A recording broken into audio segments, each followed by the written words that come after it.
ہو جاؤں گا۔ ہماری سوسائٹی میں جو ایک اور عام بات دیکھی جاتی ہے وہ یہ ہے کہ مسلمان راتوں کو بلا وجہ جاگتے ہیں اور پھر سحری کے بعد ایسا سوتے ہیں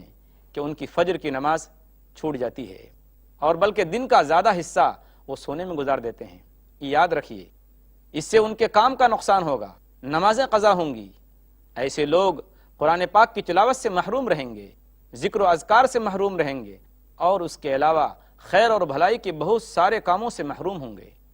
اس لیے مسلمانوں کو چاہیے کہ رمضان کے ایک ایک لمحے اور ایک ایک سیکنڈ کو غنیمت سمجھیں اور اس سے فائدہ اٹھائیں۔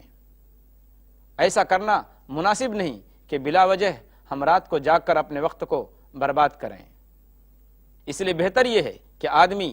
تھوڑی دیر اللہ کی عبادت کرے، جب تک وہ جاگ سکتا ہے اللہ کی عبادت کرے، قرآن پاک کی تلاوت کرے، ذکر و اذکار کرے، اور رات کے ایک حصے میں سوئے بھی، تاکہ دن میں چستی باقی رہے۔ ایک عام خرابی ہماری سوسائٹی کے اندر رمضان کے موقع پر کہ بعض عورتیں قسم قسم کے کھانے پکاتی ہیں اور پھر ان کا زیادہ تر وقت کھانے پکانے میں گزر جاتا ہے۔ ان کو موقع نہیں ملتا قرآن پاک کی تلاوت کرنے کا، ان کو موقع نہیں ملتا ذکر و اذکار کا، ان کو موقع نہیں ملتا کسی بھلائی کے کام میں حصہ لینے کا۔ نتیجہ یہ ہوتا ہے کہ ہماری مائیں اور بہنیں رمضان کے مبارک دنوں میں اپنا زیادہ وقت کھانے پکانے میں لگا دیتی ہیں، اور پھر ان کا وقت اسی میں ختم ہو جاتا ہے اور وہ ان تمام عبادتوں سے محروم ہو جاتی ہیں۔ کچھ لوگ ایسے ہیں جو اپنی عورتوں کو سحری سے بہت پہلے جگا دیتے ہیں اور اس وقت ان سے کھانا بنواتے ہیں۔ اس طریقے سے وہ عورتیں عبادات سے محروم ہو جاتی ہیں۔ اس لیے عورتوں کے لیے مناسب ہے اور بہتر یہ ہے کہ وہ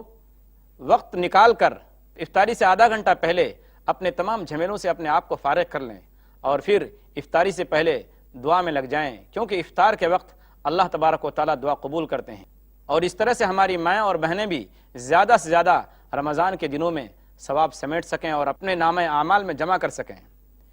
رمضان کے دنوں میں جو روزہ داروں کی کمیاں ہیں اور جو غلطیاں ہیں، ان میں سے غلطی یہ بھی ہے کہ بعض لوگ صرف مالداروں کو اور عزت دار لوگوں کو افطار پر اور کھانے کی دعوت پر بلاتے ہیں، جبکہ اس مبارک مہینے کا تقاضا یہ ہے کہ غریبوں، محتاجوں، مسکینوں، ضرورت مندوں کی ضرورت کا خیال رکھا جائے، اور مالداری کو معیار نہ بنا کر ایسے لوگوں کو دعوت دی جائے جو متقی اور پرہیزگار ہیں،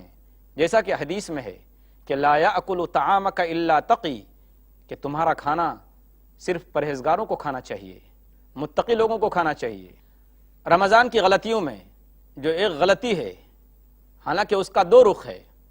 اس کو صحیح سمت میں بھی استعمال کیا جا سکتا ہے، لیکن عام طور پر ہمارے ہاں اس کا استعمال غلط سمت کی طرف ہوتا ہے۔ افطار پارٹی کا اہتمام کیا جاتا ہے اور اپنی دنیاوی مقصد کو حاصل کرنے کے لیے افطار پارٹی کا اہتمام کرتے ہیں۔ ظاہر بات ہے کہ شہرت اور نام و نمود سخت منع ہے، بلکہ یہ شرک ہے۔ عن شداد ابن اوس قال سمعت رسول اللہ صلی اللہ علیہ وسلم یقول من صلى یرائی فقد اشرک ومن صام یرائی فقد اشرک ومن تصدق یرائی فقد اشرک۔ مسند احمد کی روایت ہے۔ شداد ابن اوس رضی اللہ تعالیٰ عنہ کہتے ہیں کہ میں نے اللہ کے رسول صلی اللہ علیہ وسلم کو فرماتے ہوئے سنا کہ جس شخص نے دکھاوے کے واسطے نماز پڑھی اس نے شرک کیا، جس نے دکھاوے کے واسطے روزہ رکھا اس نے شرک کیا، جس نے نام و نمود کے واسطے صدقہ و خیرات کیا اس نے شرک کیا۔ کیا ایسا نہیں ہو سکتا کہ اسی افطار پارٹی کو ہم دین کی تبلیغ اور دین کی دعوت کے لیے استعمال کریں؟ ہم افطار پارٹی میں جو بڑے لوگ ہیں، جو سربراہ لوگ ہیں، جن کی سماجی ایک حیثیت ہے، ہم ان کو بلائیں اور ان کے سامنے دین کی دعوت پیش کریں، رمضان کے مہینے کی عظمت ان کو بتائیں، اور یہ بتائیں کہ اللہ تبارک و تعالیٰ نے قرآن پاک کو اسی مبارک مہینے میں اتارا ہے، رمضان کے فائدے ان کو بتائیں، اور ان کے سامنے اسلام کا تعارف پیش کریں اور انہیں بتائیں کہ اسلام مکمل دین ہے، اسلام شانتی کا مذہب ہے، یہ دہشت گردی نہیں پھیلاتا، اور اگر ہو سکے تو گفٹ کے طور پر، ہدیے کے طور پر قرآن پاک آنے والوں کے سامنے ہدیے کے طور پر ان کو پیش کیا جائے۔ تو یہی چیز جو پہلے غلط تھی اور پھر صحیح سمت کی جانب موڑ دیا، تو ظاہر بات ہے اس کے بہت بہترین نتائج ہمارے سامنے آئیں گے اور ہم ایک بہت اہم فریضے کو اس کے ذریعے ادا کر سکیں گے، وہ ہے دعوت و تبلیغ کا فریضہ۔ اس لیے افطار پارٹی کی جائے، لیکن اس شرط کے ساتھ کہ ہم لوگوں کے سامنے دین کی دعوت پیش کریں اور اسلام کی دعوت اور اسلام کا تعارف لوگوں کے سامنے رکھیں اور انہیں بتائیں کہ اسلام حق مذہب ہے، اس کے علاوہ جتنے بھی مذاہب ہیں وہ سب باطل ہیں۔ اللہ تبارک و تعالیٰ نے اسلام مذہب کو حقانیت سے نوازا ہے۔ ناظرین محترم، روزہ دار کی غلطیوں میں سے ایک غلطی یہ بھی ہے کہ جو رمضان کے آخری عشرے کی جو طاق راتیں ہیں، یعنی 21، 23، 25، 27 اور 29، ان 5 راتوں میں مسلمان جاگتے ہیں۔ جاگ کر کیا کرتے ہیں؟ آپ کو تجربہ ہوگا، آپ نے دیکھا ہوگا کہ رات کو جگ کر صرف گپ شپ اور چائے پینے، ہوٹلوں میں بیٹھنے، بیڑی سگریٹ پینے اور تمباکو کھانے وغیرہ میں راتیں برباد ہو جاتی ہیں۔ مسلمان یہ سمجھتے ہیں کہ بس راتوں کو جگنا ہی عبادت ہے، پوری کی پوری رات ایسے ہی بیہودہ اور فالتو باتوں میں گزار دیتے ہیں، اور وہ یہ سمجھتے ہیں کہ جس نے ان راتوں کو جاگ لیا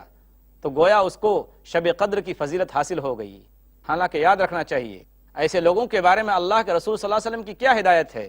آپ صلی اللہ علیہ وسلم نے فرمایا، عن ابی ہریرہ رضی اللہ عنہ قال قال رسول اللہ صلی اللہ علیہ وسلم رب صائم لیس له من صیامہ الا الجوع ورب قائم لیس له من قیامہ الا السحر۔ سنن ابن ماجہ حدیث نمبر 1690۔ آپ صلی اللہ علیہ وسلم نے فرمایا کہ بہت سے روزہ دار ایسے ہیں جنہیں روزہ رکھنے سے بھوکا پیاسا رہنے کے علاوہ کچھ بھی نہیں ملتا، اور بہت سے راتوں کو جگنے والے ایسے ہیں کہ جنہیں راتوں کو جگنے کے علاوہ ان کے ہاتھ میں کچھ بھی نہیں آتا۔ یہ ایسے ہی روزہ داروں کے بارے میں ہے جو صرف رات کو جگ کر شب قدر کی فضیلت حاصل کرنا چاہتے ہیں۔ ان کو معلوم ہونا چاہیے کہ شب قدر کی فضیلت رات کو جگنے کی وجہ سے حاصل نہیں ہوگی، بلکہ رات کو اللہ کی عبادت اور ذکر و اذکار کرنے سے حاصل ہوگی۔ اللہ کے رسول صلی اللہ علیہ وسلم نے فرمایا کہ من صام رمضان ایمانا واحتسابا غفر له ما تقدم من ذنبه ومن قام لیلۃ القدر ایمانا واحتسابا غفر له ما تقدم من ذنبه۔ صحیح بخاری کتاب الصوم حدیث نمبر 2014۔ جس شخص نے رمضان کا مہینہ اس طریقے سے گزارا کہ اس نے ثواب کی نیت سے اور ایمان رکھتے ہوئے اللہ پر روزہ رکھا، جس شخص نے شب قدر میں اللہ پر ایمان رکھتے ہوئے اور ثواب کی نیت سے جگ کر اللہ کی عبادت کی، ایسے شخص کو شب قدر کا ثواب ملے گا اور اس کی فضیلت حاصل ہوگی۔ اس لیے بچنا چاہیے بیہودہ اور فالتو باتوں سے، جتنا بھی ہو سکے آدمی جگ کر اللہ کی عبادت کرے۔ ایک اور عام بیماری اور ایک عام غلطی جو رمضان کے دنوں میں دیکھنے میں آتی ہے وہ یہ ہے کہ کچھ لوگ سفر کی چھوٹ کا فائدہ اٹھانے کے لیے رمضان کے مبارک مہینے میں سیر و تفریح کا پروگرام بناتے ہیں، اور پھر کچھ لوگ جھوٹی بیماری کا بہانہ بنا کر روزہ نہیں رکھتے۔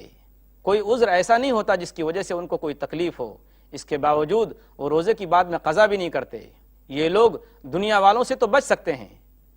اپنے مکر کے ذریعے اور اپنے فریب کے ذریعے، لیکن کل قیامت کے دن اللہ تبارک و تعالیٰ ان کے مکر کو اور ان کے فریب کو سب لوگوں کے سامنے رکھے گا، اور پھر ان کو اللہ تبارک و تعالیٰ ذلیل کر کے رکھے گا۔ اللہ تبارک و تعالیٰ ہماری اور آپ کی ایسی ذلت اور رسوائی سے حفاظت فرمائے۔ کیا جواب دیں گے ایسے مسلمان کل قیامت کے دن اللہ تبارک و تعالیٰ کو کہ جنہوں نے جھوٹا بہانہ بنا کر جھوٹی بیماری کا حیلہ اختیار کر کے روزے کو چھوڑا؟ ہم اللہ تبارک و تعالیٰ سے دعا کرتے ہیں اللہ تعالیٰ رمضان میں ہونے والی غلطیوں کو دور کرنے کی ہمیں توفیق عطا فرمائے اور ہماری کوتاہیوں کو معاف فرمائے۔ آمین۔ وآخر دعوانا ان الحمد للہ رب العالمین، والسلام علیکم ورحمۃ اللہ وبرکاتہ۔